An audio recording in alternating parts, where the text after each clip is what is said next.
Rinse and repeat is the theme for this week's update, as most of the market indicators look very similar to last week. I'm Tony with Clarkson Santoro, and this is our real estate update for January 20th.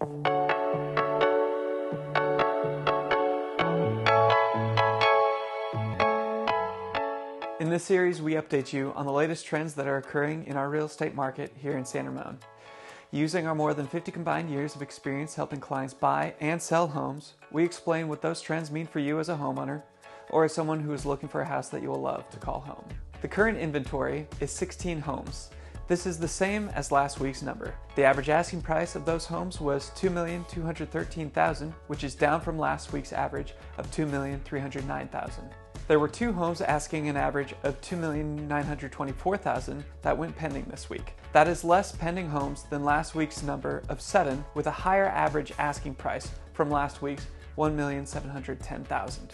A total of 3 homes sold this week with an average sales price of $1,670,000. That average price was down from last week's inflated average price of $3,225,000 because there was only 1 house that sold last week. So, now that we know how the market performed this past week, we can look at the broader trends that give us insight into the health of the market and help us understand where it might be heading.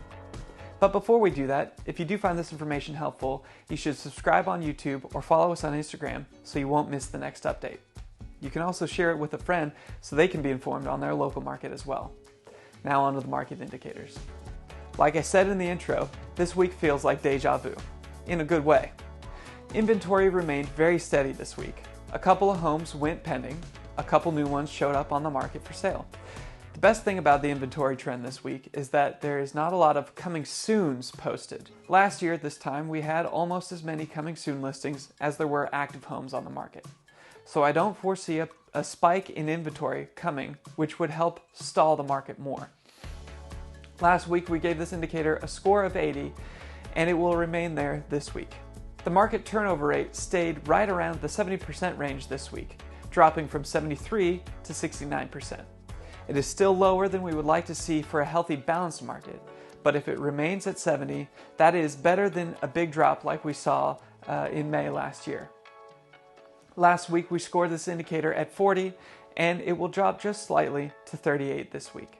The over-under closing price shifted the least this week, staying at 3.7% under the asking price. This number will likely stay here or improve slightly in the coming weeks unless inventory or interest rates start to climb. 3.7% under asking is also lower than we like to see in a healthy, balanced market, but not by much. Last week we scored this indicator at 30, and it is staying at that level. The average sales price remains in the $1.8 million range, as it did for the majority of the second half of last year. This is about $100,000 lower than the average at the same time last year, but I think the most important thing to focus on is that it hasn't fluctuated much since leveling off in July. The average did drop a little at the end of last year, but coming back to 1.8 average is a healthy sign. Last week we gave this indicator a score of 70 as it was climbing out of the end-of-year slump, but this week we are dropping it a little to 65. The high-tech market, which drives buyer optimism in our local real estate market, suffered some more bad news this week. More large layoffs were announced, with Google, Microsoft, and Amazon leading the way, announcing about 10,000 or so each. Surprisingly, the QQQ fund that we use to take a pulse of the tech market jumped up today, and it looks like it will end the week pretty level with where it was last week. We're still going to reduce this indicator score, as layoffs will tend to discourage even the still employed to hold off on big purchases. And we get a lot of our buyer pool from the Silicon Valley. Last week we gave this indicator a score of 35, and we're going to reduce it a little this week to 33. And finally, we can end on a good note with interest rates. They continue to drop this week from a national average of 6.33% for a 30-year loan down to 6.15%. Inflation rates look like they are continuing on a downward trend, and as long as that remains the case, I expect to see interest rates to follow suit. Last week, we gave interest rates a score of 35. It is up to 37 this week. Overall, our take on the market based on trends and statistical data is more optimistic than a lot of inflammatory news you'll see. With inventory staying stable, interest rates dropping, average price sales climbing back to what appears to be a stable number, I think we are starting this year off better than we could have hoped after last summer.